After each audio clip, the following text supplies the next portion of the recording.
Ready to fight? Ready to roll? Let's go. Fight. Hello and welcome back to the Movie Marathon Podcast, a place where we watch movies and then we talk about them. We're not experts. We're sometimes not even fans or first-timers. We're just people watching movies like your friends. And we're here talking about high art cinema, Mortal Kombat. But first, we got to introduce ourselves. My name is Gabriel. I'm your host today, and I'm here with my fellow fighters, Eric and Dixon. And we are continuing our Mortal Kombat rewatch series ahead of Mortal Kombat 2, coming out in just a few weeks. And today we are talking about the 2021 reboot, aptly named Mortal Kombat again. So, boys, after a few weeks of nostalgia and a little pain, we're out of the 90s. We're in the modern times. Eric, where and when did you first see Mortal Kombat? Probably the same place where we all were. It was in the midst of a global pandemic. I was super stoked for this movie. And I remember the trailer leaking. And then like 24 hours later, Warner Brothers officially released it. And it was probably one of the best trailers I've seen in like a long time. We can get to how disappointed I was when the movie finally came out. But I was living with my parents during the global pandemic, and it was probably one of the few things I had to look forward to. But yeah, it was fun. It definitely a lot of memories, for sure. Dixon, what about you? The first time I watched this movie was, I started it last week and finished it up 3 hours ago. Oh, you just finished it? I literally just finished it. Yeah, right before this. Took me a little bit to get through it, but I'll say what I have to say about it when we get into it. But yeah, it was technically a first watch for me was for this episode. Did you never see it because you just didn't get around to it, or you're not interested? Was there nothing behind it? No, I remember the trailer coming out. I remember being excited about it and thinking like that looked really cool and definitely different from the 90s Mortal Kombat. But yeah, I don't know. It might have been just something I just didn't get around to. Not out of disinterest or anything like that. But glad that I watched it for sure. Yeah. Yeah, I wonder if it's part of the COVID thing is why you missed it. Yeah, I mean, was it early? Was it like 20? Well, this is 2021, so it was later on. It was May, April. right? Oh, it was April or May. Yeah, it was definitely spring. Think. It was during that time where like Warner Brothers somehow like HBO somehow figured out that like streaming was worth it for them, and that they released that. Yeah, they released Godzilla versus Kong, and they somehow were deemed successful. And April 23rd, by the way. Yeah. Okay. Yeah, I'm trying to think what else I would have been like watching or more focused on, because I feel like in the early COVID, I was trying to like rewatch or go through all of the Marvel stuff at that point, like, you know, Marvel, Star Wars, Lord of the Rings, all that kind of stuff. So I don't know what I would have been watching at that point. But yeah, it wasn't anything. I wasn't not interested in seeing it. It just wasn't on top of mind at the time. Mm-hmm. Yeah, I mean, for me, I did watch it probably opening weekend of when it came out on streaming, but I watched it on Max or HBO Max, whatever it was at the time. But when I rewatched it for this, I must have fallen asleep or missed some of the rest of the movie, because there's definitely a solid at least 40 minutes that I saw for the first time at the end of this. Like the whole Sub-Zero Scorpion battle was new to me. I thought I had seen it at the end. Wow. Yeah, but I hadn't. It was all fresh. I don't know. Or my memory's just that shot. That was like the trailer. COVID brain fog. You know, that's why maybe I thought I saw it, because I had seen the trailer. So like my memory just kind of just packed it all in there, but I hadn't seen it. Correct me if I'm wrong, which I guess is what we say in this podcast, like all the time. Disinformation podcast. Because we don't know anything. I'm pretty sure the prologue leaked or was released, and it was the Sub-Zero Scorpion like 4,000 years ago, whatever it was, like feud where he killed Scorpion's family. And I think that was released first. And then they released a trailer. And during that trailer, they had Sub-Zero kind of creating that ice sword in his hand saying, "I am Sub-Zero." And then you see all the best parts of the fight within 3.5 seconds, like freezing his blood, creating the ice wall and throwing him through it. So I'm surprised you weren't looking for that in the movie. Because you seem like you remember that from the trailer. It's probably just that the trailer just shows everything. But or maybe you're just blocking out 2021. I think I liked it a little better, actually, this time around. I kind of hated it in 2021, but I enjoyed it a little more, actually. Maybe because I just had such low expectations. Because my expectations going in were high. I remember thinking this movie's going to be amazing. Like, they're going to do it right. In some ways, they did, and we can get to that.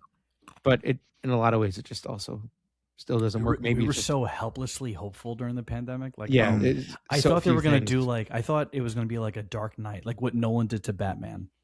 I thought this guy was going to create. I don't know. Can you do that? Can you do that with Mortal Kombat? Like, maybe you just can't. The concept's just so ridiculous. I mean, we were talking a little bit about the video games and like MK1, which is the most recent one. It's almost like a soft reboot that they did. I thought the storyline was excellent. They just were able to utilize all the characters in a way where the storyline still flowed a little bit, but it was also very far fetched. Like it didn't take place on Earth. It was like a different realm, so that's hard to do in for a movie. I think part of it too is just you would have to in some ways like eliminate the fight aspect for like a story to actually be untamed from from the video game plot. So I think that's what kind of tethers it to this place, because you go there for the fights, but maybe you don't need to. Maybe you could just go for the characters and they could still fight, but maybe it's not like a bunch of fights in the movie. And this one actually kind of attempts that, but we'll get there. But yeah, it's a tough concept. All right, you guys ready to get into our portals over to Outworld and get over here into production history? Let's go. Get over here! We like to talk about the movie and the production history before we get to it. So let's put this reboot in a little bit of context. Mortal Kombat Annihilation flops, kills the franchise in 1997. Fatality, finish him.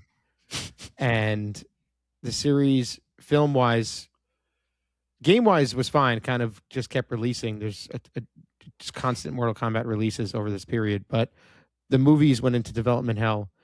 I referenced this last time a little bit. Multiple script rights, cast and crew changes. The New Orleans location was wiped out by Hurricane Katrina in the potential third film. Midway Games went bankrupt. Warner Brothers eventually acquires Midway, and they move it under New Line Cinema, owned by WB. And so nothing gets any traction until 2010, when the short film Mortal Kombat Rebirth comes out. And so we mentioned this lightly last time, but it was essentially a pitch for a reboot of Mortal Kombat. It was a gritty, grounded take. It had Jax talking to Hasashi, who would become Scorpion, and they're in like a modern city or something like that. They fight Reptile and Baraka. Johnny Cage gets killed. It works. It got me excited. How did you guys feel when you saw this? Well, Dixon, I don't know if you did, but I know, Eric, you did. I feel like we saw that in Dixon's kitchen. What? Did we? I think we watched it on a laptop in his kitchen during one of the Dixon parties. If we did, that's amazing. Yeah, and I definitely don't have any recollection of that if we did. Well, I mean, typical Dixon party. Yeah. 2010, we would have been in college, so it's totally possible. It was the Dawson's Creek dude, right? What do you mean? He was in it. Was he? I don't remember. I think he was an actor in that. What you're talking about? It was like a 6 or 12 minute. I think it was 8 minutes. Yeah, 8 minutes. Yeah, we're talking about this last Michael time. J. White. Yeah. Yes. Yeah. Yeah. James Vanderbeek, is that his name? Oh, Vanderbeek is in it. That's Vanderbeek. right. Yeah. He's like a cop or something. That's right.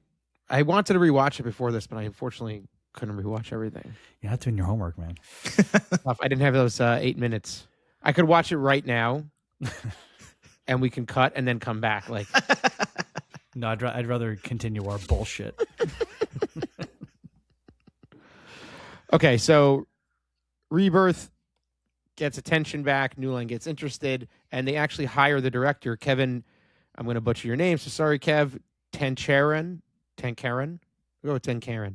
Kevin Tenkaran gets hired for the full reboot off this concept, more or less. R-rated, 2013 release date, and the whole thing just goes to shit. He quits the production, budget constraints derail it, whatever it is. And he actually goes on to make Mortal Kombat Legacy. I know, Eric, you're a fan of that. You watched that. I've never seen it. I just know it exists. So a few years go by. James Wan then gets involved with the project. And this is where we essentially get the traction for our current film. So Wan signs on in 2015. Simon McCoy is hired as the director in 2016, which is crazy. He's hired as the director in 2016, and all that time goes by. The movie comes out in 2021. It's a long time. It's 5 years to make this film. But so it's his first go. He's never directed a feature before. Before he did this, he did short films, commercials. He initially turned down the offer, but then decided to take it on. And just like we love our director, Paul W.S. Anderson, Boogie Nights, one battle after another, Mortal Kombat. Paul W.S. Anderson was a first-time director, went on to make Resident Evil and all those other movies. So maybe Mortal Kombat likes hiring first-timers. But why do you think they kind of went with this vibe of like an unknown? And all unknowns for the cast, which I'll talk about. The one word that comes to mind is money. I agree. Yeah, probably. I mean, yeah, maybe they were hoping for a first-time director to kind of hit it gold, and again, budget. And if he hits it gold and it's a cheap director and he does well, and the movie does well, then they make even more. So maybe that was the idea behind it. Yeah, could be. So they shot in South Australia for about 3 months in 2019, and like I said, the movie doesn't come out till 2021. Originally set for March 5th, 2021, then pushed to April 23rd. We talked about the HBO Max thing. Obviously affected the box office, but it was a big hit in terms of like viewing at the time. I remember people were talking about it. It was also interesting. It was filmed on the same camera system that they used on Dune, which is very funny. That they, and kind of unbelievable. Yes, yeah. You can see the difference in how it's done. We can cut this out, but I do have a question. How are they measuring success in 2021 based off just streams? Oh, so I could tell you just in terms of like kind of what HBO had said at the time. The records were on the launch day. Samba TV reported 3.8 million households watched the first 5 minutes in the first 3 days. So I guess that's just their recording. And I'm sure we'll get there, but if you watch the first 5 minutes, you watch the opening scene at least, because that's a hooking moment. Mm-hmm. Get over here. So 5.5 million households watched in the first 17 days, which was a record for HBO Max at the time. And it was also, I guess, a compliment, the 5th most pirated movie of 2021. But this is all just numbers that like project a good investment. Like, look how much money we can make for a theatrical release or a second movie, or because are they gaining subscribers? Like how are they monetizing on this? I mean, it also was released in theaters at the same time. It made 42 domestically, 42 international, so 84 million when the box office or the budget was 85 million. So, you know, it's technically like a loss there, but they recoup it through Max, I guess, and the fact that they keep the brand alive. So probably a small success for them, but I don't these measures, like you're saying, are absurd. You know, the first 5 minutes is considered a success. I don't know. I'm sure most people. I watched it. I'm in that first 5 minutes, but I never finished it. So Yeah, I'm wondering if it's kind of the same the way when we were talking about Project Hail Mary, how Amazon's like main goal is to get people to their platform and to get them to go to Prime and have the subscription and do all that stuff. So I'm wondering if that was the same idea. It's like, let's put it out on Max because at least at that time in 2021, they knew that everybody was going to go watch it there versus, you know, maybe some people will go to the theaters, but they have a better shot at getting more people to go to Max, HBO, whatever it was, and watch it there. And then once you're on there, there's a preview of whatever else is coming out at the time on HBO. If there's a show or a new movie or something, you know, like I don't know if it's, I don't think it's around this time when they are previewing the next season's, you know, releases that they have, but it's just another, you know, it's just another advertisement for them too, to try and get more people on the platform. I remember at the time there were like a string of movies that were released this way, and I couldn't believe it. Honestly, I remember just being like, "This is crazy." During the pandemic. Yeah, no, I know, but that these movies would just get released in theaters and on streaming. Like these at the same massive, huge tentpole movies. Yeah, they Was did it in Black Widow. Was Dune before this or after this? It was after this. Because I remember seeing Dune, and that was like one of the first movies that I watched on the release day, like the day that it came out. But I thought it was like late 2020 when that came out, but maybe not. I feel like it was 2021. If it was late 2021. The first movie that shocked me was The Irishman, like Netflix, Thanksgiving weekend. Like, Yeah, but it was Netflix. It was Netflix, but it was before the pandemic. It's a Martin Scorsese movie. Yeah. He's like all about cinema. He's all about like filling movie theater seats. He's not about filling them, but he's that classic, you know, guy who's making movies for movie theaters.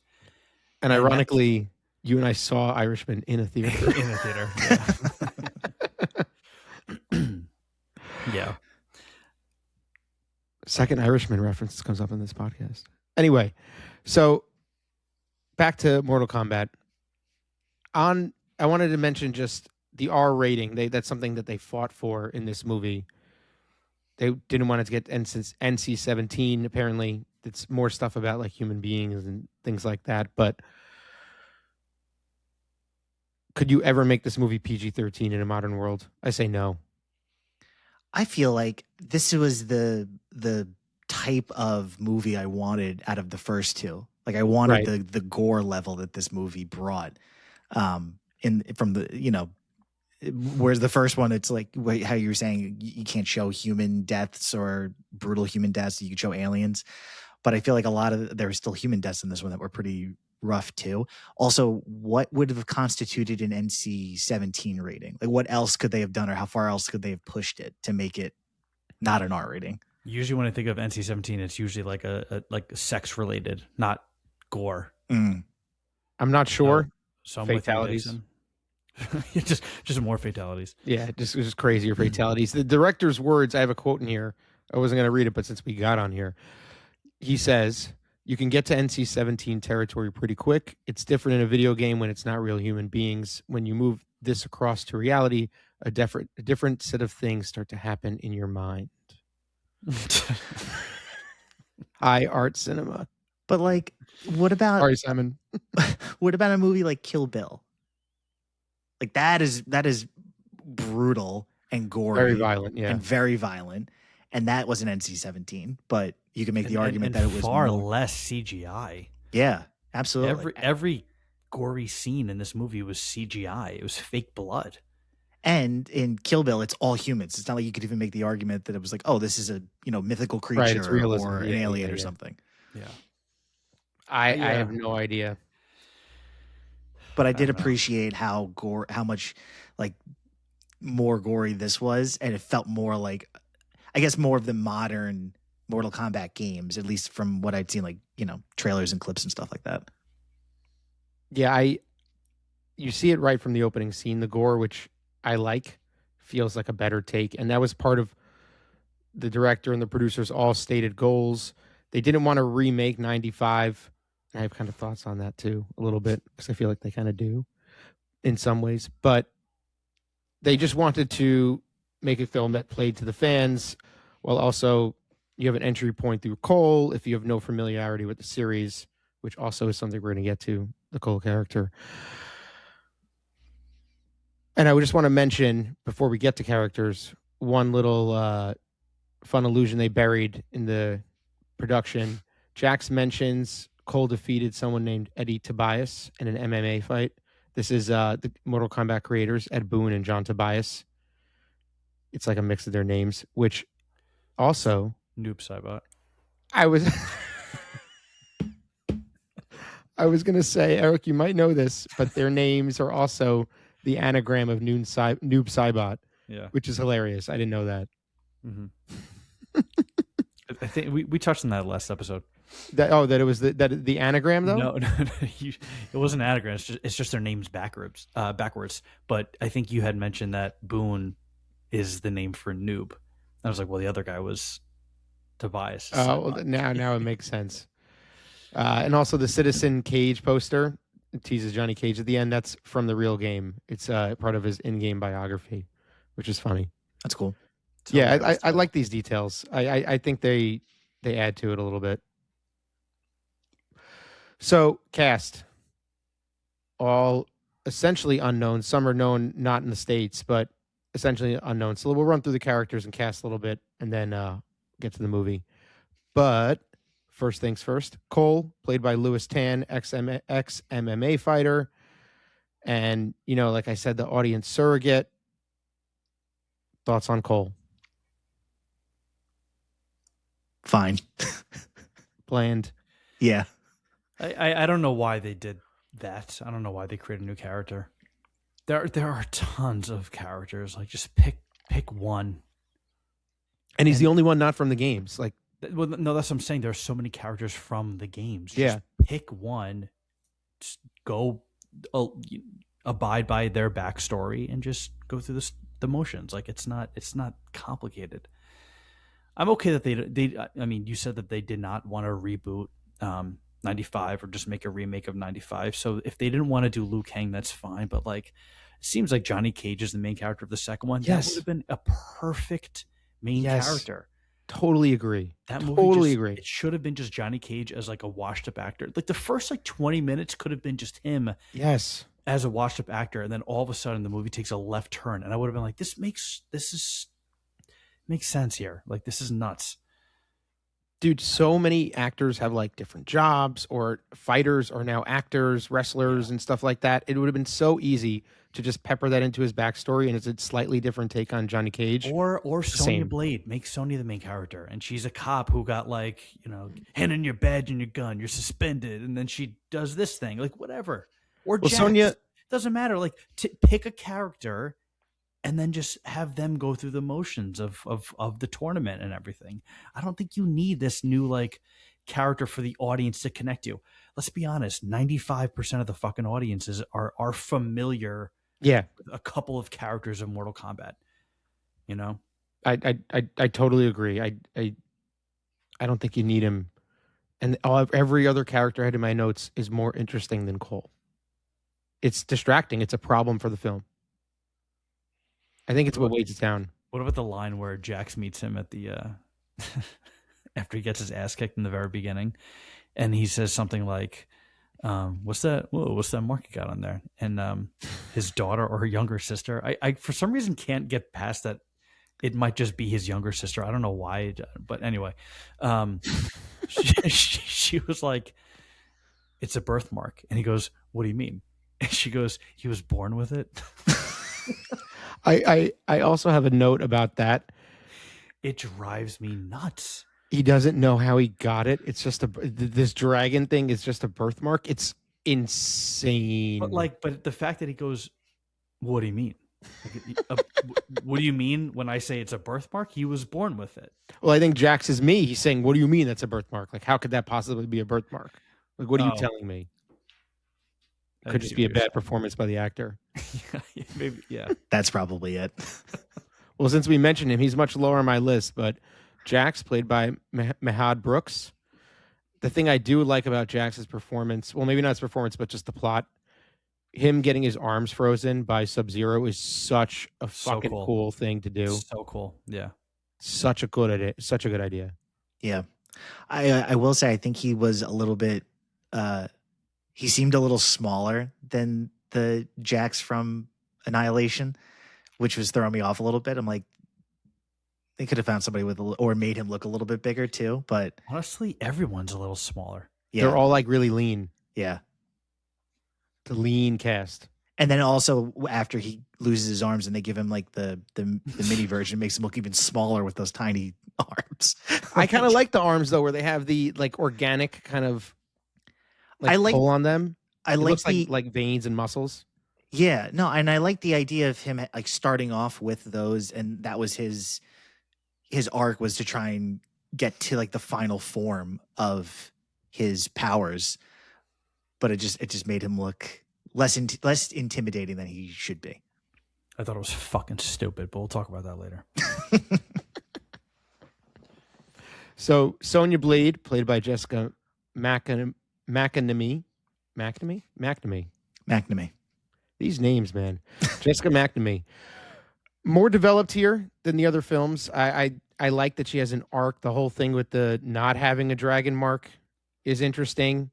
I think it's so dumb that they just pair her with Kano again, and this whole back and forth with Kano. That's what I mean when I say they want to avoid a remake. Why Force Awakens it at all? Why tread even any of the same path at all is strange to me. They already have Shang Tsung, and pretty much that kind of driving force is the same. So it's a little bit strange to me. But Kano played by John. Because they were both in the original game? I don't know what the choice is. I'm not sure. There's only like 5 options in Mortal Kombat 1. I'm wondering also if it could just be like smoke and mirrors to get people to think that they were going to do like a remake of the original Mortal Kombat by putting them together, and like and basically trying to convince audiences that this is what you're going to see, and like you kind of know or are expecting something to happen between them and between the rest of the characters, and then it goes off on completely different tangents except for their storyline, I guess. I'm saying I think it's canon to the video games. That they have to be together in some way, like their feud. Like that's how how they entered the tournament together. Okay, that makes a little more sense. They just want to keep a little true to the games there, so that's just parts that I guess they're just not breaking from. That makes more sense to me. I like Kano more here. You're talking, Dixon, about changing things up a little bit. Mm-hmm. They do, I feel like, a little bit. He's not an outward villain. He's more like an anti-hero. He has a heel turn, all that, which I think does work in the movie. He's one of the characters I think does work better. He works in the movie. I don't really want to compare it so much to the other ones. Not yet, at least. Maybe we'll do a rankings at the end of this episode or the next one. But yeah, I having their dynamic be tied to the game, I guess, makes a little more sense to me. So then we have Liu Kang, played by Ludi Lin. And as you said, Eric, he's not the main character of the movie, which I think is a great twist, change up to not have Liu Kang lead, but still be kind of prominent. He's already a warrior in the world, but he's kind of learning himself. He has a comic accurate costume. He and his cousin Kung Lao are already fighters. Kung Lao has the razor hat just from the game. Same thing. How do we feel about Liu Kang and Kung Lao, the takes on them in this one?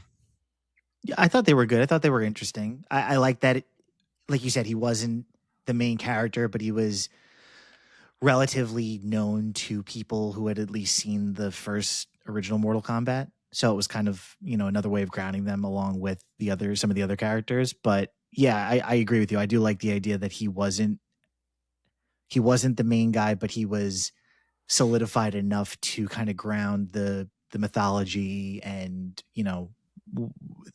exactly what they were trying to accomplish and get through in the movie. Yeah.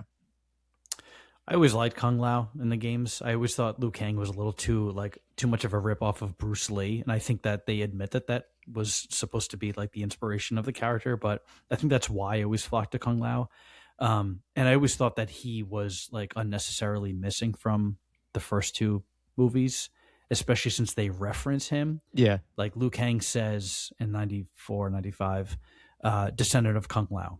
But I do know that Kung Lao and Liu Kang are both descendants of the great Kung Lao. Yeah. Which is, I guess, the last winner of the tournament or something. I'm kind of lost there. I think you're right. That's yeah. But I think he's a cool character. I think he's a classic character. That was like when Mortal Kombat 2 came out. And I think that's when his first appearance was in the games. I think he made some waves there. So it was cool to see him finally in a movie, I guess. I love the hat, and I was excited cool. to see him too. Mm-hmm. Even though you're saying we didn't get him in the other ones, and then he unfortunately gets killed here. So, but in this one, he's better. He's better than Liu Kang. Yes, yeah, which I like. It gives me too. him more to strive toward. It's interesting because all these characters that I've named so far, they all have arcs in this movie that none of us really love, but they all in the originals. None of these people pretty much have arcs. Liu Kang a little bit, but I guess Kung Lao doesn't, but he is an untimely death. But Liu Kang has an arc through Kung Lao and kind of that revenge plot and becoming more. Jax has an arc, losing his arm. Their arcs are so stupid. They're amazing. They're incredible. What are they called? What is it called? Arcana. They're arcana. So like each character is designed with an arc. They have to have an arc, otherwise they're not going to get their arc. Cole's Arcana. Arcana. That's so good. It's the Arcana. Is it that stupid? Is it that dumb? It's that dumb. It's just telegraphed. This is it. Arcana. Yes. I just realized this myself. Oh my God. Awful. I do think we just made a breakthrough. We did. The writers are like, what is their arcs? Like, what do we call their arc? I don't fuck. Just an Arcana? Yeah. It's so bad. We got to submit the script in 2 hours. Just call an Arcana. It's COVID. It's COVID. It's COVID. Even though it was like 2017 when they were writing it. Took them 5 years to make it, guys. 5 years. Okay. One thing I do like, we get a accurate Raiden. Raiden was very cool. Yes. Tadanobu Asano. Shout what out. else is he in? I'm not sure, actually. But he does an oddly similar interpretation as Christopher Lambert.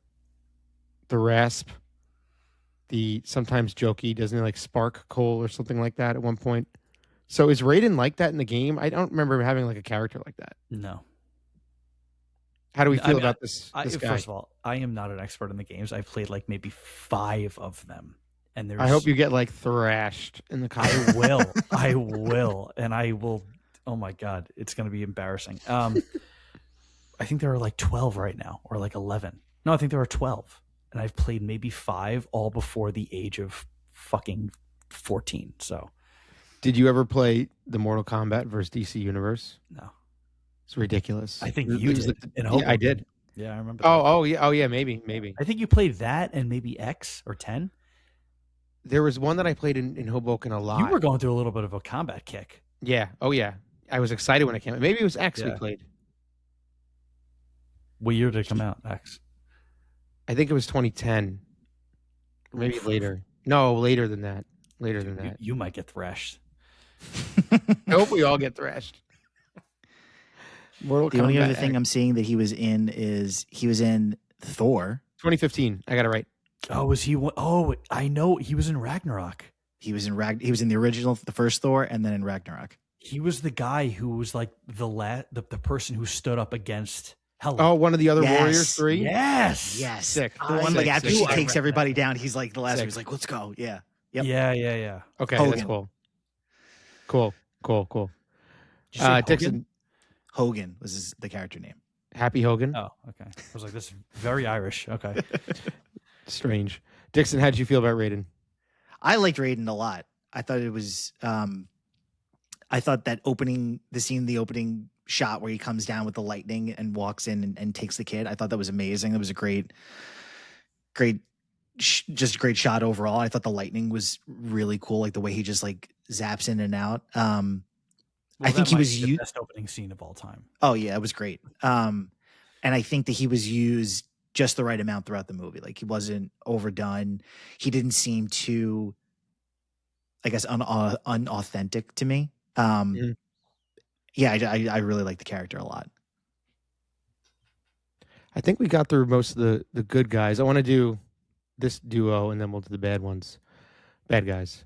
Scorpion, played by Hiroyuki Sanada. Hanzo Hasashi, the character. He is a legitimate movie star in Japan. I had never heard of him until this, but he does bring weight to the movie, the opening sequence. We said we all love the opening sequence. I feel like the character did deserve more screen time. In some ways, it's unfortunate that he and Sub-Zero Bihan, played by Joe Taslim, both, get hidden behind a mask throughout the movie. But Sub-Zero, Scorpion, we could talk about them hand in hand because of the opening scene and how much they're tied together. Do we feel like they're finally done justice here?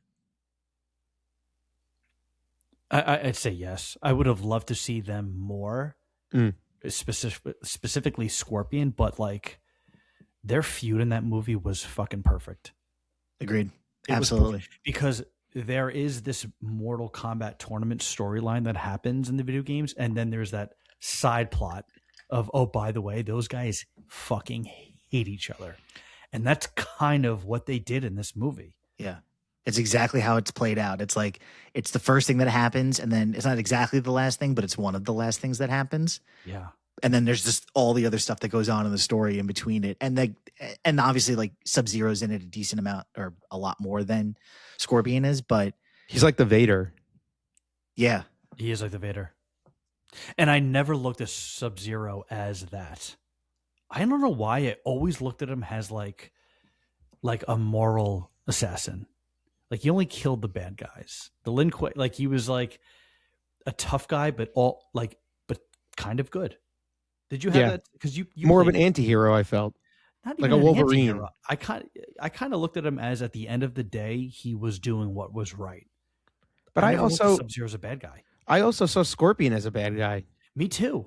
I thought Scorpion was bad too. Yeah. So, and they just flipped it for this movie. They were like, let's make Scorpion. I think maybe we're wrong, because like, well, that's just. I mean, that's how you always viewed the characters, mostly based on the games, though, right? Well, this movie is accurate. Apparently, Bihan allegedly killed Scorpion's family, killed Scorpion, and then Scorpion is just out for revenge as like an undead ninja. That's the whole storyline. But then you find out Quan Chi Quan Chi's another bad guy. I think he's in 2 actually. So Quan Chi's scary. He's scary. Scary dude. Very Quan scary. Chi. But apparently a new sorcerer that we have not been introduced yet was like possessed Bihan, who is Sub-Zero. So it wasn't really Sub-Zero type thing. Just adding like a couple of layers to it. Yeah. Very soapy. Very soapy. Very. Mortal Kombat, it's basically a soap opera for women, or for men. Soap opera for women. Mortal Kombat. So next is Shang Tsung, played by Chin Han. Yeah. Do you guys recognize him from anything? Lao. Dixon, do you remember him? No. He's good with calculation. Oh, yes. And I know a squealer when I see one. Yes. Yeah, I actually spent most of the movie trying to remember what I knew him from, and I kept on picturing him in a suit. I was like, who the fuck is this guy? And then maybe like a third of the way through, I was like, it's Lao. It's fucking Lao. It's Lao. I like his performance. I think it's good.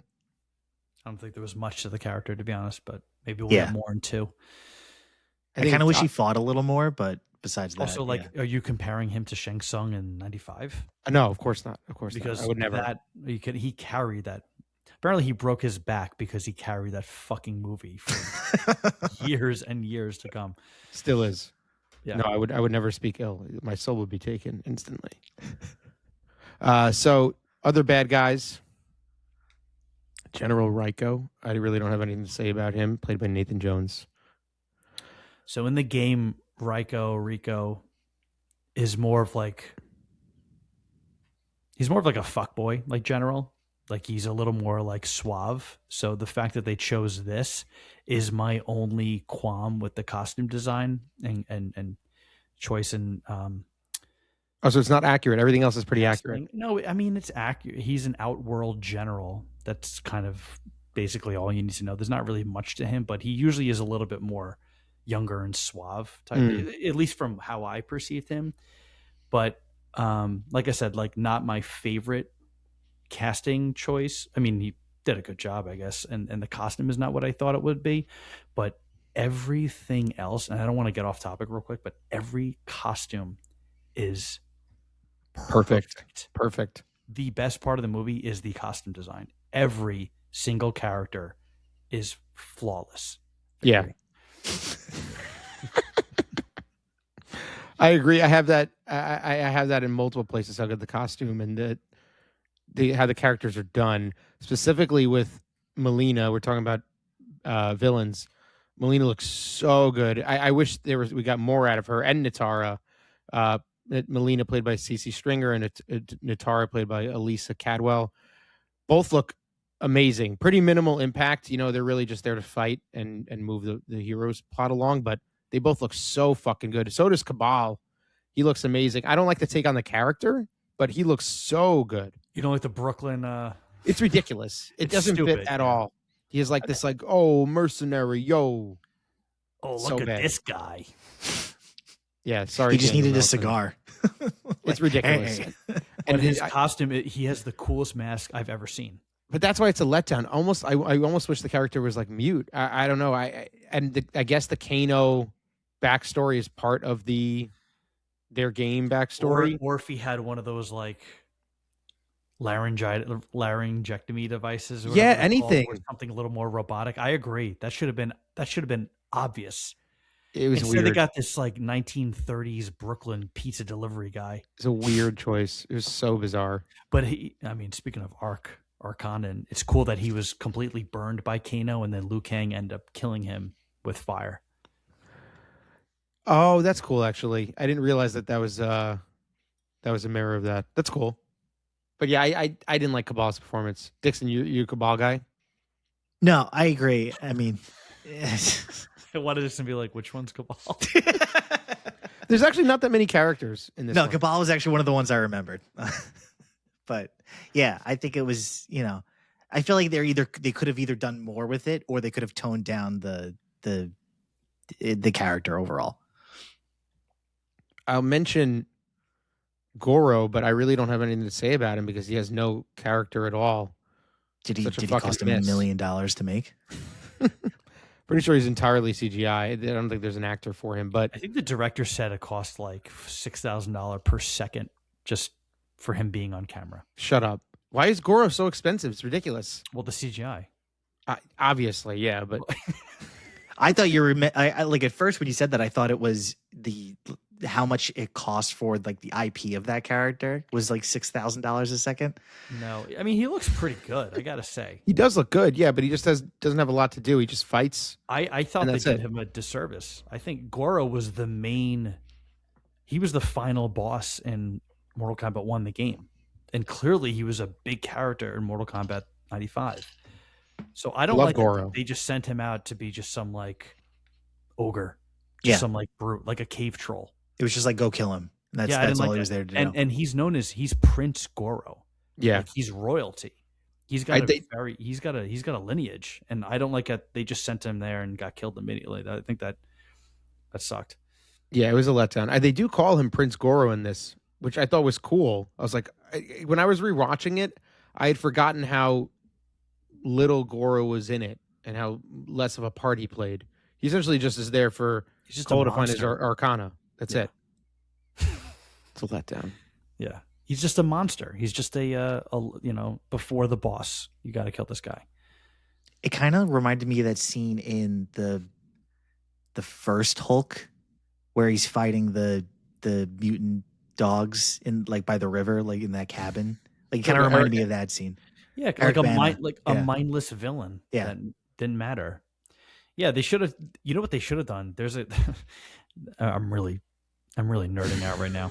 Do it. There's a character in Mortal Kombat 2. The one of the bosses is Kintaro, and he looks like Goro, but he has tiger stripes.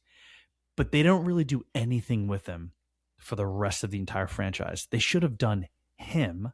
That would have made more sense. And then Goro could have been a bigger character in like the later movies. But at the same time, Goro is like a big attraction in the trailer. No one's going to be like, oh my God, Kintaro. Or people like me would have been confused. They would be like, "Oh, that's to do with the four arms." Like, Yeah, that's It wouldn't have Goro. mattered. knowing. Yeah, it You wouldn't know have what? mattered. You're right. It wouldn't have mattered. And I think it would have been cleaner if they didn't do Goro. At least if they were going to use that character in that capacity. You They know? clearly they didn't have enough. Exactly. They didn't have enough to do with him. The plot was too stuffed. They didn't have a place for him. But to just bring him in and then kill him off, it just sucks. He's one of the biggest fan favorites, other than like Johnny Cage. Yeah. All right. Before we get to the plot, I just want to go through a couple references that probably only Eric would know. But reptiles referred to by Our next podcast, I'm just going to be silent the whole time. Or we'll just do it. We'll just say Eric's here. He's like, I don't know. I never. reptiles referred to by his canon name, Zyzoth Zyzoth or something. Yeah. which was revealed in Mortal Kombat X. I think that's right. And his design is based on his Mortal Kombat Deadly Alliance appearance. Deadly Alliance is one I played a lot. That was when Quan Chi and Shen Tsung teamed up, I think. And his acid spit is a direct reference to the game as well. And that's what Kano uses to free his handcuffs, all that. Kano also uses his heart rip fatality, signature move from the original game on Reptile. Kung Lao, we referenced this a little bit, uses his Razor's Edge fatality on Melina. Jax uses his hand clap fatality on Raiko. Shang Tsung uses his Soul Taker fatality on Kung Lao. And Scorpion kills Sub-Zero with his Toasty fatality from the original game. So, a lot of good references. I was going to ask about that. I didn't realize he had that. I guess I didn't really know all of his powers, at least as well as Eric probably does, but I didn't realize he had that ability. It's an OG. That's cool. So then other callouts. Kano says Kano wins after killing Reptile. That I thought was cheesy. Liu Kang says test your might. I thought that was a little easier, a little better, a little easier in the ears. Kung Lao says flawless victory after killing Natara. Liu Kang says fatality after Cabal. And then we, of course, get our get over here from Scorpion in the final fight. Do those Shang land Tsung for you guys? says Do they... finish him? What'd you say? I think Shang Tsung says finish him. Oh, yes, he does. Yeah. Not a fatality, but what I thought was so cool is Sub-Zero's sword, the ice sword. Which Yeah. is in, I think Deadly Sick. Alliance. It is Deadly Alliance because I played that one a lot. Yeah. But yeah, do the references, is it too much fan service? Does it pull you guys out of it? It's fine. It's a video game movie. Come on. I mean, except for the one, like the big ones that I would have known, there weren't any other ones that I would have been that I heard that seemed like cheesy, overly cheesy lines. Yeah, fair enough. At least for me, not knowing as much of it. Besides, like get over here and fatality. One more reference I'll say, just because he came up so much in the last episode. Inside the temple, Kano steals Shinnok's amulet before Liu I Kang missed tells him that. to take it back. Yeah, so, and also in reference to the game. All right, I'm sure there's a few we missed. there probably are. It's chock full of references. The whole thing is references. There's a lot. Anything else you guys want to talk about before we get to the tournament? No. Let's go. Okay, so we alluded a lot to the opening of this film already and the film itself, but let's break it down. So we start in 17th century Japan. Bihan, the assassin who will become Sub-Zero, attacks and kills Hanzo Hasashi's family. This is where we get the water freezing, the rope dart, the infant daughter hidden under the floorboards, and we get Raiden's appearance. This scene is incredible. I think it's about 9 or 10 minutes. Hooks you instantly, and it's, I would say, arguably the best part about the movie. There's very little dialogue. It's genuinely, like, I think, great.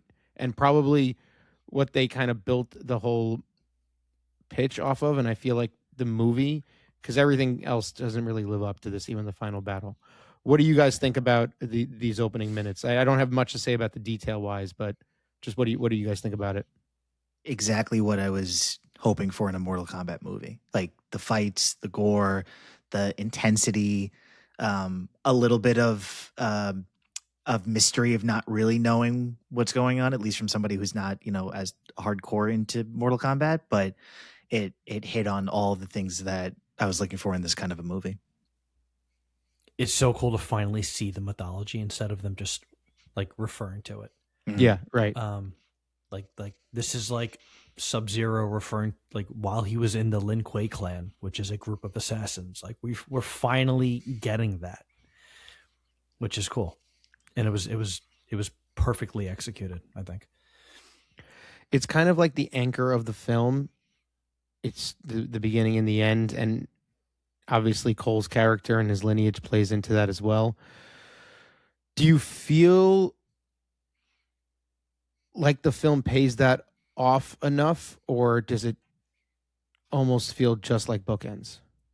It's bookends. Sorry.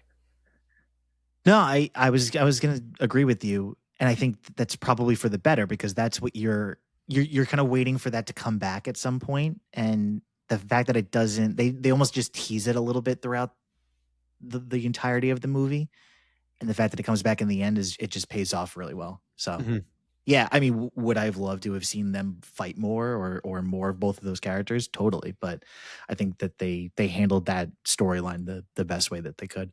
Yeah, I agree.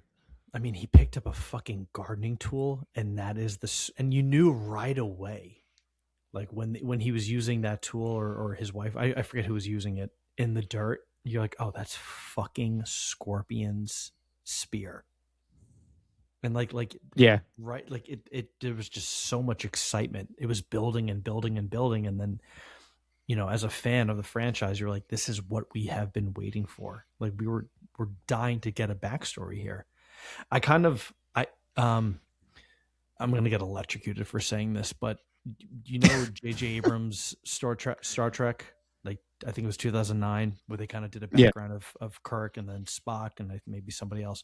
I feel like they should have done that a couple more times. But then again, with other characters, maybe Liu Kang as a Shaolin monk, maybe Johnny Cage. I don't know, like maybe just a couple more in different timelines, in different realms, and then you kind of bring it all together. But at the end of the day, like, let's be serious. It's a Mortal Kombat movie. This is the first time this guy has directed a feature film. It's pretty good for his first time, even though it obviously still doesn't work. It's pretty good. I mean, and how much did the studio get involved? Right. How much is this cut up? Probably just saying like, yeah, whatever you want me to do, I'll do. I wouldn't call this a bad movie. It's just not a great movie. Some of it does work, but a lot of it doesn't. But the intro really does. You know what the problem is? It's not a good story. Like the whole Mortal Kombat story is not good. It's hard to make. It is a movie out of. It's tough. It's a mythology, and I mean, not bad. Well, so the way they try to then ground that, and this is obviously a story choice that none of us liked, but the whole Cole Young aspect, struggling MMA fighter, as I've said so many times now, losing fights in small venues, has the dragon mark that he has no clue where it came from, this birthmark. And yeah, the Cole thing, I think, is just really what kills it for me. Because even when we get Jax, that's when the movie just like picks up. You're like, oh, Jax is here. Great. Like now let's get it moving. But as soon as you kind of meet Cole, it's just boring. And the name, maybe just the name Cole too, is just boring. Everything about it is just boring. He's just written so like it's like the absence of any culture or anything when he's supposed to be this descendant of Scorpion. Which I thought was going to be the route they took. I would have put all my life savings at the time, which is around $150 in 2021, betting that he would have taken the mantle of Scorpion by the end of the movie. And then it was something else. That would have been cool. Why wasn't he Scorpion? That would have been so cool. Like, and then you see the old, but he's like an updated version of Scorpion. Yeah. That would have been cool. And then his like great times to the 12th power grandfather, you know, whatever his name is like, take care of my bloodline. Right, exactly. And that's it. You can still the same thing. The movie, but he's like, okay, and he goes, now I'm free. Now you're Scorpion. That's so much better. That's so much better. What the fuck, man? We got to write a movie. So Jax comes along, and I think this is where the story at least picks up a little bit. And he and Cole are then attacked by Sub-Zero. I don't know if it's fully explained at this point why Sub-Zero is targeting them, but he essentially tells Cole, go find Sonya, my partner.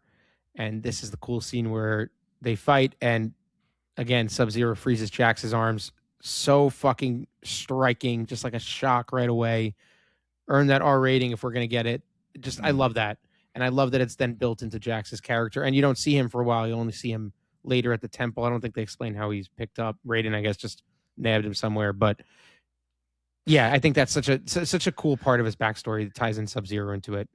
Didn't they say that somebody was looking for the other fighters, and that's where they probably got Jax? Yeah, like I mean, they were trying to find all the fighters there for Earth. Yeah. So I guess he must have found him, or I don't know why. He found him. Yeah, he found him. Why didn't Sub-Zero just kill him right then and there? I guess he must have thought that he was dead. But plot armor. Yeah. So we get to Sonya. She's interrogating Kano in this like place, their hideout, and Kano had killed a previous champion. That's how he got his mark. And Sonya doesn't have a mark, which is a nice, interesting wrinkle. I didn't remember how this played out. How do you guys feel about Sonya's arcana here?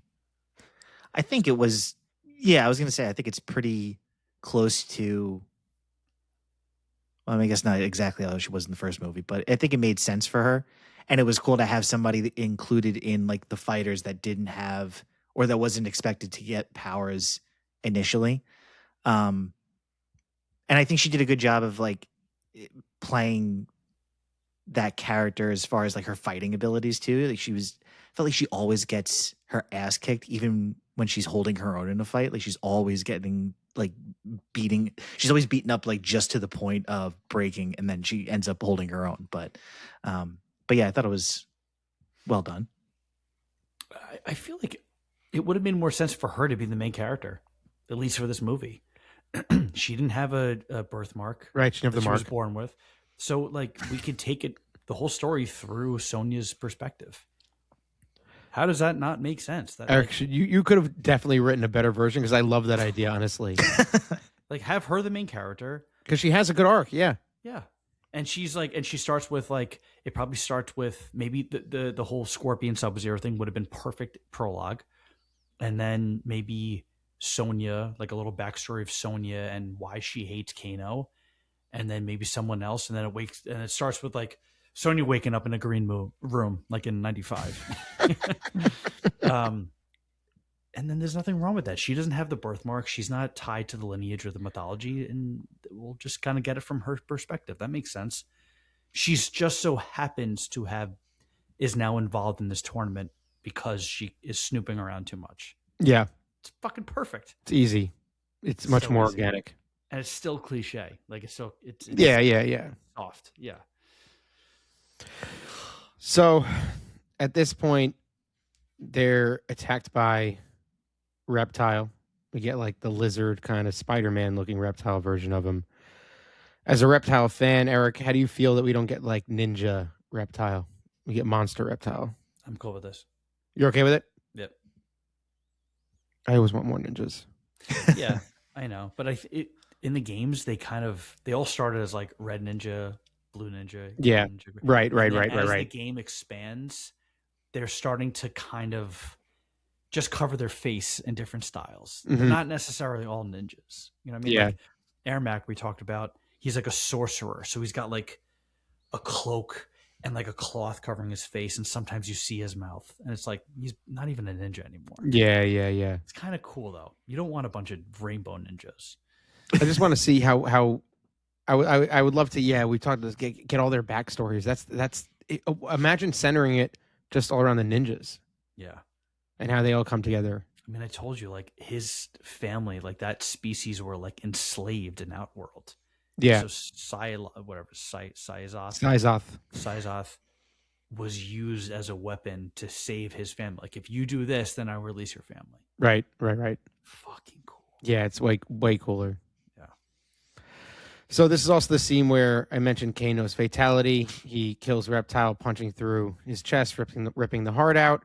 And we also get like kind of a reference to cybernetic eye, the Reptile's acid. I don't know if it's alluding to it, but and it cuts up his face and all that. I don't know if that was part of it. That's where his arcana came from. Ultimately, came out of the Reptile stuff. But yeah, that's kind of an early fight, an early villain we get there. And then at this point, they all link up with Raiden, and Raiden takes them to where the Earth Realm warriors are training and fighting. And this is where we get all the world building. And Liu Kang and Kang Lao are here. Like I said, already established warriors. They're not discovering their worlds. I like the streamlined structure of all this. We talked about them being cousins and all that. I just want to give a quick expo dump on the Dragon Mark and the Arcanas here. So every Earthrealm warrior with a Dragon Mark has a special power called an Arcana. Liu Kang's fire, Kang Lao's razor hat, as we said, Jax's enhanced arms. The power's inside them already. They just have to find this. I believe Arcana was not part of any Mortal Kombat before this. I think this is specifically introduced for the movie, the concept. Is that, did you know about it, Eric, before this, or this is? No, I think you're right. Yeah. So every chosen fighter has a dormant superpower that awakens under the right conditions, and then they can compete with these supernatural creatures and fighters and all that. It's essentially the answer to Liu Kang being the chosen one throughout the first movie. And this is also what puts the plot in motion, where Shang Tsung wants to essentially preemptively eliminate all these Earthrealm warriors, anyone with a Dragon Mark, before the 10th tournament begins. So during an argument, while they're all kind of back there, I alluded to Kano's eye, he now finds his Arcana, the laser eye, and all throughout this, Cole is trying to awaken his Arcana, unable to do it. And so essentially Raiden sends him back to his family and tells him he's a descendant of Scorpion and he needs to find his Arcana, but he can't be there. I didn't understand why he sent him back in that scene. It just felt like he was like, okay, go. Felt I random. don't even know what you're talking about. That's how like at that point in the movie, It's convoluted. not only that, but like none of the things that are happening make sense. So I'm like, I've seen the movie like honestly probably 3 times, and once they start training and then the bad guys come in, it's kind of all over the place to me. Yeah.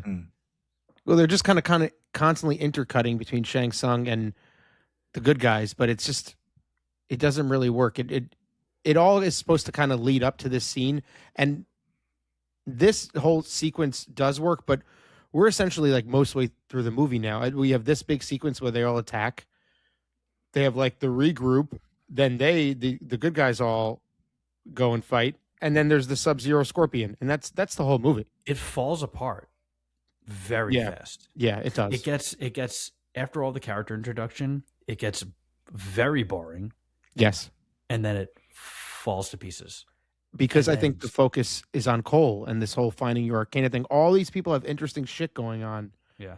And you're focused on the boring person. So you make a boring movie. And then to what you said before, and then the bookends. Yeah. Sub-Zero, Scorpion. And then that's it. And that's it. Yeah. we could end it there.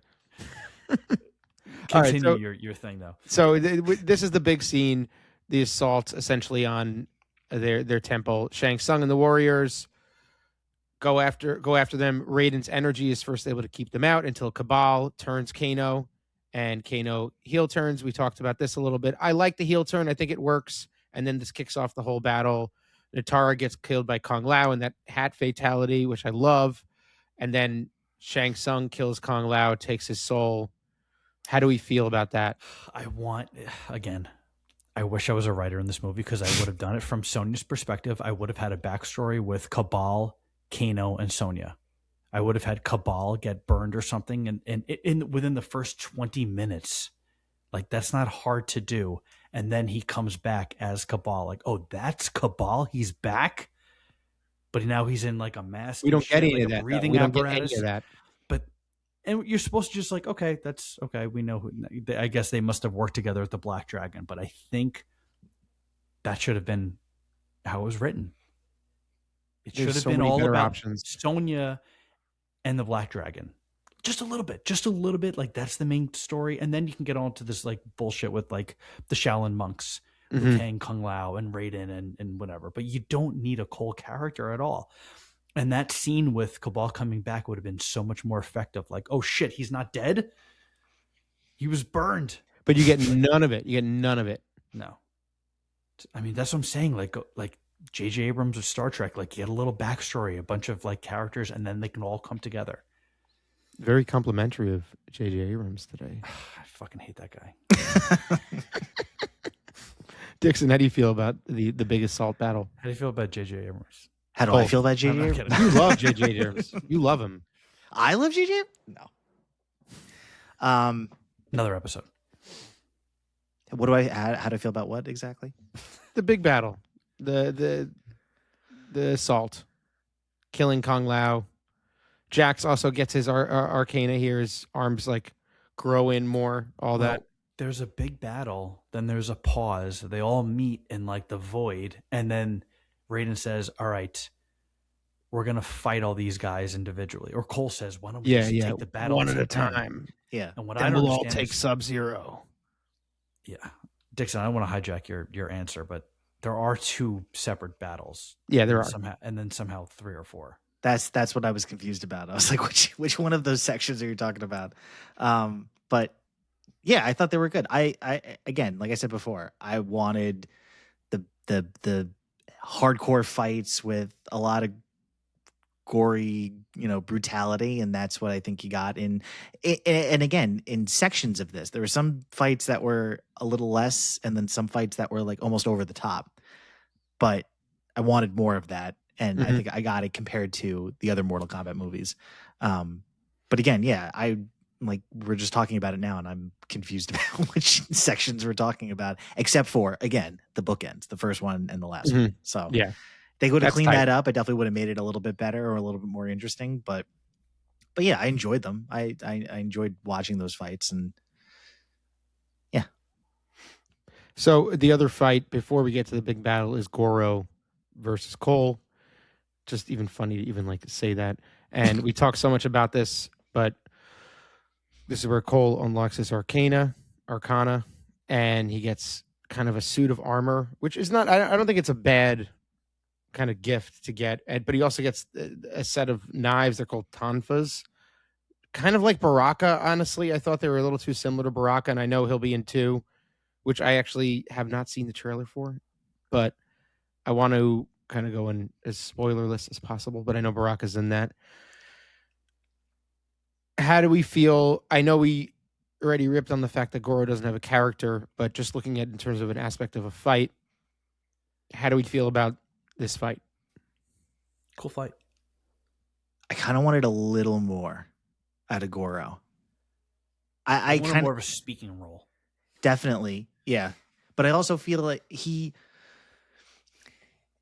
comes across as like a very powerful, at least looking character. So you'd think that he would be able to beat Cole, who's at that, when they first start the fight, just a human. So you would think he would be able to just instantly demolish him.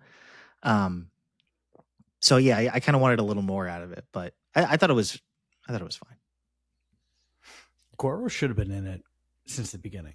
It should have been on the throne in Outworld, and we've seen a lot of shots of Outworld, and it should have been Goro like with his arms crossed, or maybe Goro on the throne, and Shang Tsung serving Goro, because I think Prince of Outworld. Yeah, I think Shang Tsung should be like a Jafar, and he's kind of playing both sides. And Goro's not a good guy, but he's doing bad things behind another bad guy's back. If you did a couple scenes like that, Goro just could have been like, "Fuck this, I'm doing this. Like, Yes, I'll do it myself. I'll do it myself." And then Shang Tsung sparks like, "This is what I wanted." Yeah. Yes. Oh, I did want to make that about Mortal Kombat. It would have been cool if Shang Tsung was like the little finger. It's he so was much the one, better. like he knew Goro was going to go in there to his death. Yes. Like, all that stuff. Like that would have been. I'm not saying that Goro dying is bad. I'm saying like no arcana. The plot to it is just it's so lazy. awful. It was just lazy. It's just such a bookended plot. You said I'll do it myself. I didn't want to make the Thanos reference, but like I kind of wanted him to be, just because of his stature. It was like he should have been that level of intimidating. You're like, oh, he can kill anybody, Right? and he should be able to. That's Except what Cole. I wanted out of him. So now Cole, our hero, proposes taking out the the Outworlders one at a time, and so they do this kind of pair up. They decide that it's going to be Jax Reiko, Sonya versus Kano, of course, Liu Kang versus Cabal, who they were fighting in the previous fight, and now they have unfinished business. And the whole scene is 2 minutes long. Yeah. And then eventually it's Cole versus Sub-Zero, who they say they're going to take on together. But so Sonya kills Kano in this sequence. This is how she gets her dragon mark. She gets the ability to fire like the purple blasts or whatever it is. I really like, this is actually a great payoff. How do you guys feel about it?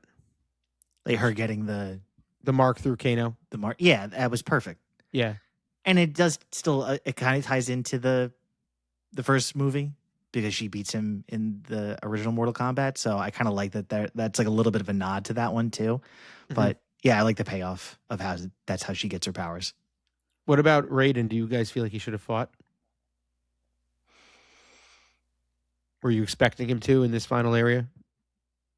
Does he fight in the first movie? They're not allowed to interfere, like the gods.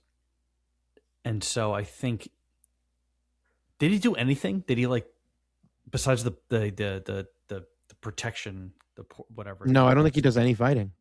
It would have been cool if he did like, no, you can't do that. Psst, you know?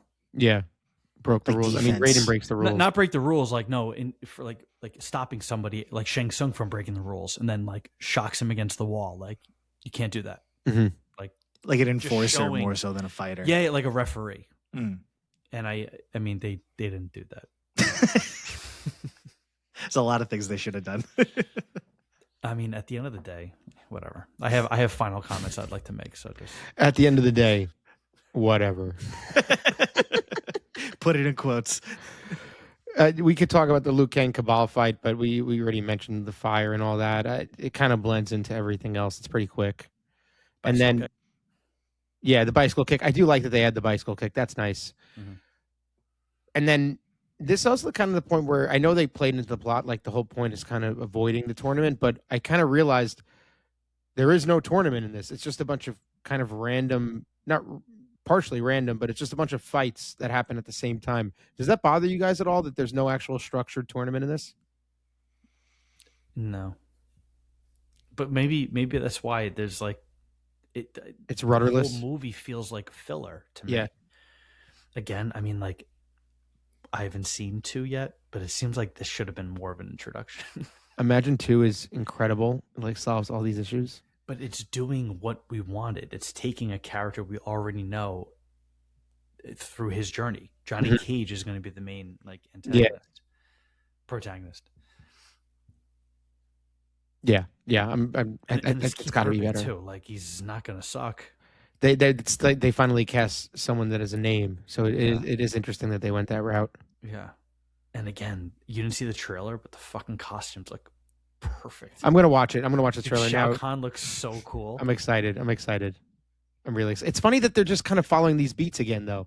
And now it's Shao Kahn it's not Annihilation, but it's MK2 in the same way. It's Mortal Kombat 2. Yeah. All right, let's get to this end scene. So Sub-Zero abducts Cole's family. Again, they're kind of just drawn into the plot just for Cole. All these plots are just plot points for Cole, really, to just get him through the journey. So he fights Sub-Zero. He's losing. And earlier in the film, he had been given Sub-Zero or Scorpion's rope dart. And at some point, his hand gets cut, I believe, or something like that. And the blood essentially brings back Hanzo, and he's resurrected finally as Scorpion, which we kind of all knew this was coming. The payoff finally gets here. We get the Sub-Zero fight. We get him shooting the rope dart at Sub-Zero. We get the get over here. How do you guys feel about the fight? Amazing. Best fight. Yeah. So good. The payoff by far the best fight. Yeah. Yeah, I remember watching it and being like, "Oh, this is great. this is the whole movie was worth getting to this scene for sure." Yeah, it's like a fight that you could like rewatch on YouTube, just like those 5 minutes. Well, it was also the trailer, of course, like exactly the trailer. To the point where when I watched the movie, I was like, "Oh, there's nothing else that's cool about this movie." That was everything. Okay, got it. Did you feel nobody said in the studio like, well, we don't want to give them everything. They gave us everything. Everything. Yeah, everything. Yeah. So we love the fight. Sub-Zero dies. Maybe. Probably. Scorpion kind of goes back to Netherrealm. We assume we'll see him again. I believe he is in the sequel. And then we go back to everything. Shang Tsung, who I thought, like I said, I must have fallen asleep the first time I saw this. So I thought at the end we were going to get some sort of Shang Tsung fight, but I couldn't remember how they were going to fill it in or how they were going to get in there. But so Shang Tsung doesn't fight. He's still alive at the end. And he declares essentially the tournament's going to keep on happening. And he kind of just gets out of there. How do you guys feel about keeping him alive and around for the sequel? I like the idea.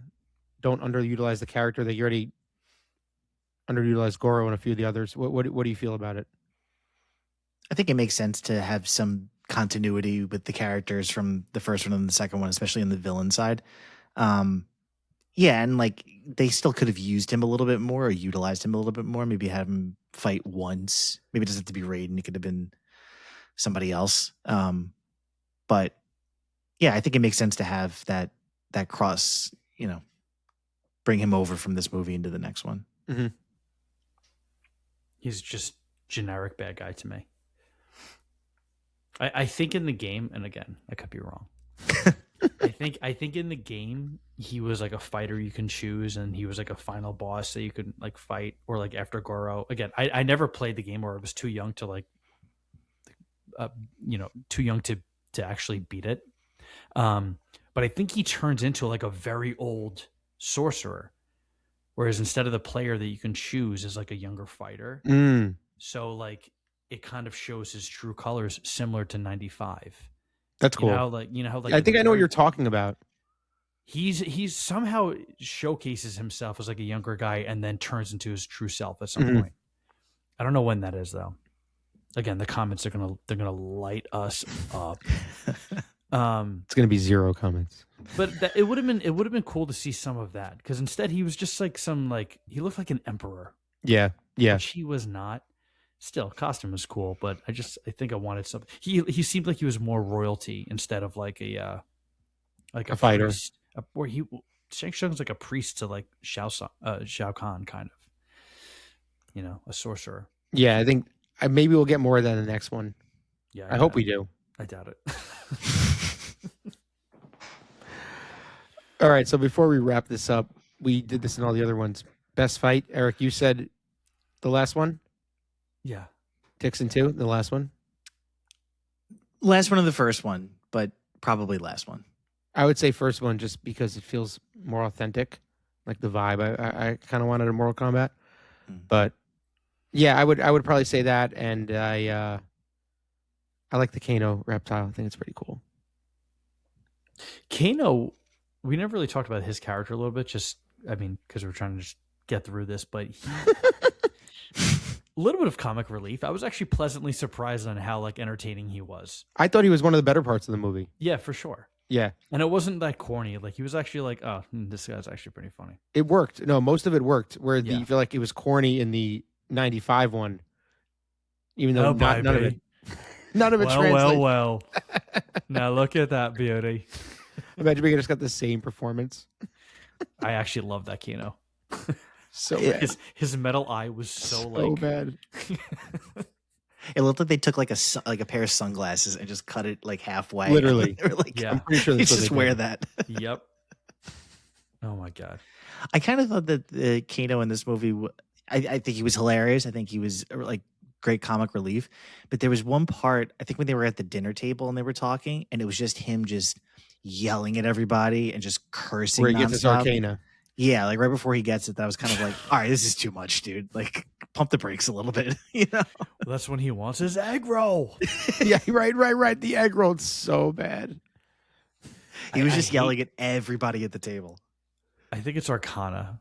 I don't think it's Arcana. Well, we've been flipping the whole time, like Han and Han. We've been flipping back and forth. Jakku. Yeah. It's easy. I have a real problem with that concept because it's like it's an ancient like power from the gods, and Jax, who lost his arms and got little toothpick arms, now gets mechanical arms. Yeah, like it doesn't make any sense. That one doesn't really work. And like, what is Kung Lao? Like, does it take a weakness and makes it a positive? Kung Lao, they don't talk about his arcana, but it's technically teleportation. It's alluded to. Oh, really? And his hat is not anything, especially when Nataru's on the ground and his hat comes to his hand. No, it teleports. Yeah, it's part of teleportation. Oh, and then Liu Kang is fire. Yeah, Sick. the fire fists. And then Cabal is speed. Yeah, Cabal has a laser. But we started getting somewhere with your weakness is your arcana, like with Kano and the laser beam, Jax and the arms. But it falls apart. It falls apart. Yeah, I like everything. I wonder if there is a better movie on the cutting room floor, and they did just kind of take a lot of it from the director, but I could also just be giving more credit. A lot of it comes down to writing. The producers walking down into the room just being like, guys, it's Mortal Kombat. The fight. fight. The script is due in 20 minutes. Just wrap this shit up. Enough of this development bullshit. Just like rips out the pages. Done. Character We're good. Development. Like, Kano, who the fuck are these people? Just give me the goddamn script. Give me the eye. It's a global pandemic. We're trying to show our investors that HBO Max is worth it. More branding, more references. Yeah. All right. I think we tore it enough apart. Can we finish him? Yes. Yep. Okay. Closing arguments. Very simply, boys. Binge bros. Dixon first. Do you like this movie? Yeah, it's fine. I don't know if I'll ever go back and watch it, but I appreciated, like I've been saying this whole time, that it was more intense than the first two Mortal Kombat movies, and I think most of the fight scenes were what I wanted from a Mortal Kombat movie, so I appreciated it for that. It definitely could have cleaned up the story. And I think it laid the groundwork for what could be a good Mortal Kombat 2 coming out soon. So I'm hoping that, they take the positives from this and learn from it for the next one and take a lot of notes from Eric. Eric? I feel like I need to, for the fans, I need to kind of explain something here. I have such high expectations for movies because, like, when we were growing up, we got, like, I'll use Transformers for an example. We walked into that movie being like, this is gonna be so fucking stupid, and we came out, we're like, that movie was honestly pretty good. And then, like, we walked into Batman Begins, we're like, that was good. And Dark Knight, we were like, that movie was superb. So because of like that era of like the 2000s, where somehow they were taking stupid storylines and stupid concept and actually making them realistic and believe and good and a great storyline and believable. I will forever be cursed with like hoping that a stupid movie, stupid storyline They could can pull it off. actually be something they could pull it off. And again, it's my curse. And at the end of the day, everyone's going to be like, guys, it's fucking Mortal Kombat. You guys are such losers for thinking, or like, Eric, you're an idiot for thinking it's going to be good. I'm like, yeah, because it could be done. We've seen it happen. We've seen it get pulled off. And Dude, that's I went through that partially, yes, with this film, but also Power Rangers 2017. yeah, dude, oh my God, dude, I'm so embarrassed that we even like went to that movie. That I theater was telling my was- coworkers, It was. we went in like Times Square, right? I think we were more downtown. We might have been like Union Square, but it I was was so confident that movie was. no. gonna We be were on like 33rd Street. Yeah, that's We're at right. the Regal over there. Dude, I was so confident that movie was going to be a smash. I was like telling my coworkers, I was like, yeah, I'm going to see Power Rangers. Dude, we were so hyped. It was us and Anthony, right? It was the four of us. I think so. Yeah. Yeah. And then we went back to the apartment and we ran into the girls from across the hall next door. Like, oh, what are you guys doing? Like, we just came back from Power Rangers. And we're like, they were going out. We were coming 25 home. years old. Yeah, we were like coming home. Like that was our night, was going to see the Power Rangers. And we were movie. so confident and proud. We were like, yeah, we saw Power Rangers. You didn't see it yet? It's like, oh, it's Would you gonna be guys go sick. out? It's gonna be sick. They teased the Green Ranger. It's gonna be sick. Goldar was a mess. And like in 2 weeks, the studio was like, yeah, we're pulling the plug in the second one. We are like, oof. It went nowhere. It went nowhere. It went Ugh, nowhere. Yeah. tainted. I've only But seen it once. But obviously, Gabe, like we have some similar like expectations here. Yeah. That's what I mean. Yeah. Like you take something stupid and you somehow make it great. And I'm just waiting for that to happen again. Yeah. Mortal Kombat, I guess, wasn't it? We'll see if I know, Dixon, was it? Was this the next Dark Knight for you? No. No, definitely not. But it was a step up, I would say. But Eric, so you didn't say, do you like this movie? I don't like this movie. That being said, will I watch it again? Yeah. Am I excited for 2? Yeah. Yeah. And it's funny because Dixon said he probably won't rewatch it again, but you said that on the other 2, and 3 might come out, and then we'll have to rewatch them once again. And so 55% on Rotten Tomatoes kind of goes into what you were saying, Eric. You know, it's just, it could have been better. And clearly people agree, but it didn't get torn apart. It doesn't have like a 20, it doesn't have a 4 like Annihilation. And I don't want to rank these movies now. I think it's pretty clear how they'd be ranked at the moment. But I want to save that, I think, for the next one because we're on the cusp of MK2. So we'll just save that for next week. But I think you could pull something out from all of them, you know, and like parts of them, even Annihilation. But before we close it up here, just really one more question. What do you guys want out of Mortal Kombat 2? What do you want to see out of the sequel? I think the best way for them to kind of clean up or learn from this movie is to bring back the actual tournament in Mortal Kombat and like have it be a little bit more structured in that capacity, but do it a little bit better than the original movie, the original Mortal Kombat. Mm-hmm. But I think that that's just an easy way for them. And like you said, I mean, Johnny Cage is going to be the main character, so he can be like the guiding person to come in and not understand what's going on and have them explain everything to him about, you know, how the tournament works and why we're doing this. And they kind of set that up a little bit in this movie. Like they explained that there's a tournament. I think after the opening scene, there's like a little crawl that explains that. Yeah, I like the crawl. And that it sets up the idea that there is a tournament. We just didn't see it in this movie. So I think if they just work around that structure, they can set up the fights a little bit more. They can set up some more interesting storylines, and just utilize that structure a little bit better. Mm-hmm. So I just want to see, I kind of want to have those shots that look like the video game in this movie. Like have the two characters kind of facing each other like this, like about. And you go, want fight. that? You want that? I absolutely want at least one shot like that in this movie. We've barely gotten like the levels, and by levels I mean like the stages Like, We what got about the pit. We got the pit in this. That was the one we got. What Jax pit? apparently fights Reiko in the pit.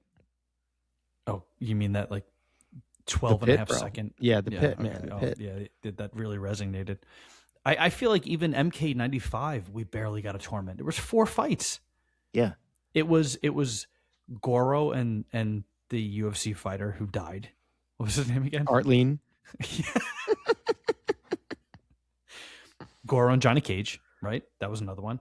Mhm. Liu Kang and the lion guy who was growling, got his soul sucked. Yeah. Katana Liu Kang. Okay, and Kano and Sonya. 5 fights. Well, we got The Scorpion. rest- that wasn't a tournament fight. They were Yeah, that was walking just a around- fight Yeah, after. that was just a fight. No, Scorpion and Johnny Cage. That was a tournament fight. It just No, it happened outside the. it Johnny all Cage happened was outside walking ring. through the He was forest. walking through the forest. I think it's a tournament fight. And what about Sub-Zero and Liu Kang? Tournament fight. What about Reptile and Liu Kang? Tournament fight. You think Reptile and Liu Kang was a tournament fight? Well, maybe that was outside the rules actually, because Shang Tsung sent him. That was Shang reshoots, Tsung's- bro. That was Shang- reshoots. Shang Tsung sent Scorpion and Sub-Zero as well. But he breaks the rules. Yeah, I don't fucking know, man. I don't fucking know. Whatever. To his point, I think if you can keep everything like kind of in the structure of the tournament, it'll make the fights that much more exciting than just like, I'm all right, looking we're gonna go forward over here and kick each other's To ass. Dixon's point, I am looking forward to that. I'm looking forward to like a fucking Goblet of Fire. What's the name of the Harry Tri-Wizard Potter- tournament. Yes, I'm looking forward to a Tri-Wizard tournament here. And they can do other stuff on the side. Like they can figure out like, okay, And you're I'm fighting. sure they will. I'm And sure they could do will. like Yeah. training Yeah. montages in between them, like okay, you're fighting Scorpion or you're fighting Sub-Zero in the next one. Like let's figure out like how to train to like prepare yourself for that battle. So they could have these little like subplot side stories going on while the main fights are the fights that are part of the tournament. Yep. Yeah, I think the tournament is the answer. And then In Mortal everything will be okay after this. the world will heal. All right. I think that is a wrap on this round in the ring, on this episode in our Mortal Kombat rewatch series. We've now covered all 3 films that have been released in anticipation of Mortal Kombat 2. So next week, please tune in for our Mortal Kombat 2 episode, where we'll talk about the new release. And those episodes are always a little more fun because you'll get our live reactions. We won't talk about the movie before we chat about it live here. So lots to look forward to on the Movie Marathon podcast. Everyone, thanks for listening. Thanks for subscribing. Thanks for helping us build this thing. And remember, the movie may be over, but the marathon always continues. Peace. Peace.